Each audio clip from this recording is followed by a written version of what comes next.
Bişkek ve Almatı merkezli Türkel Yayın Grubu olarak Trabzon ziyaretimiz sırasında Büyükşehir Belediyesi Genel Sekreter Yardımcısı Mustafa Akkaya ile bir röportaj gerçekleştirdik. Birkaç sene önce Akkaya, Kırgızistan'a bir ziyaret gerçekleştirmiş olduğunu ve Türk Cumhuriyetleri arasında işbirliğinin güçlendirilmesinin önemini vurguladı. Sizin nezdinizde bütün Bişkekli kardeşlerimize, Kırgızistanlı kardeşlerimize selamlarımızı ve saygılarımızı iletiyoruz. Sizin nezdinizde onlara şehrimize hoş geldiniz diyoruz. Allah rahmet eylesin. Kendisini de tanıma fırsatı buldum. Azerbaycan Cumhuriyeti'nin prezidenti, onların ifadesiyle söyleyelim, Cumhurbaşkanı Haydar Aliyev'in bir ifadesi vardı. Azerbaycan ve Türkiye münasebetlerini ifade etmek için biz bir millet, iki devletiz derdi. Bunu ben bütün Orta Asya için, Orta Asya'daki Türkiye Cumhuriyetleri için söylüyorum. Biz ayrı devletler olsak da bir milletiz, kardeşiz. Onun için kardeşlerimize Trabzon'dan, Türkiye'den yürek dolusu selamlarımızı iletmek istiyorum. Kırgızistan'a gelme şansı buldum ben. Birkaç yıl evvel Türk Dünyası Mühendis Mimarlar Birliği'nin organizasyonuyla orada bir program gerçekleştirmiştik. Konferanslar yapılmıştı, sempozyum yapılmıştı. Oraya da iştirak etme şansım oldu.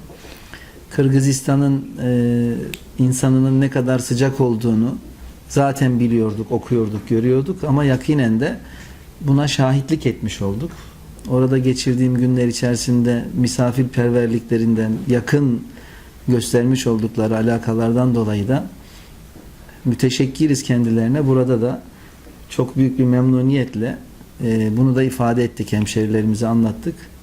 Gittiğimiz vakitte Büyükşehir Belediye Başkanımızla ve Bişkek Büyükşehir Belediye Başkanı'yla ortak bir protokolle yine sempozyum bünyesinde, belediyede değil, bütün Türk dünyasının iştirakiyle orada yoğun katılımcıların huzurunda kardeş şehir protokolünü imzaladık.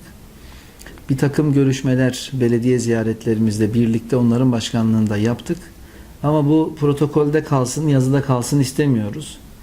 Gönlümüz arzu ediyor bu ilişkileri biz ortak bir takım organizasyonlarla daha ilerilere taşıyalım.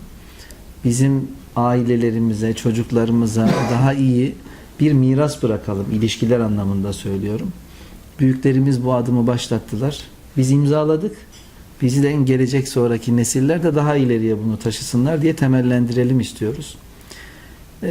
Bizim o coğrafyaya bakışımız farklı, sevdamız da farklı. Neden?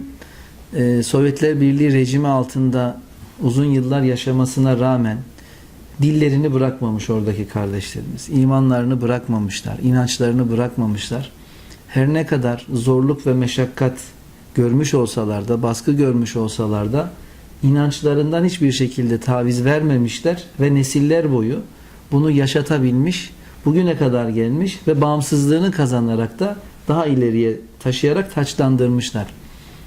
Biz Türkiye olarak gönlümüzden değil, elimizden, imkanlarımızdan ne gelirse her şeyin onların olduğunu ifade etmek istiyorum. Çünkü kardeşiz, ayrı coğrafyalarda olsak da bizim kalbimiz bir atıyor.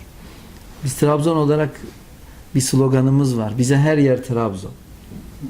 Bize Bişkek de Trabzon, bize Bakü de Trabzon, bize Astana da Trabzon.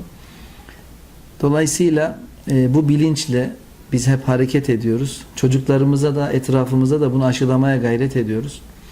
Buradan Bişkek'teki gönüldaşlarımıza öyle inanıyoruz. Onun için öyle ifade etmeye çalışıyorum.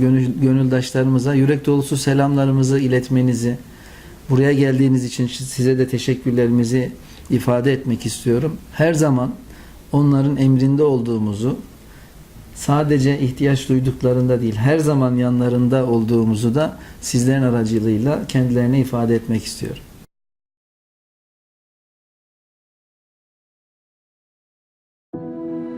There are those of us who like to venture to the unexplored. Those of us who go out there with a sense of wonder, bridging worlds, finding delight in our differences, If you are one of us and you want to explore more of this great planet, we're ready to take you there.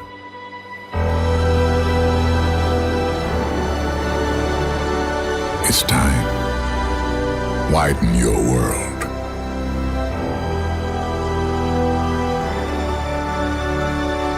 Turkish Airlines.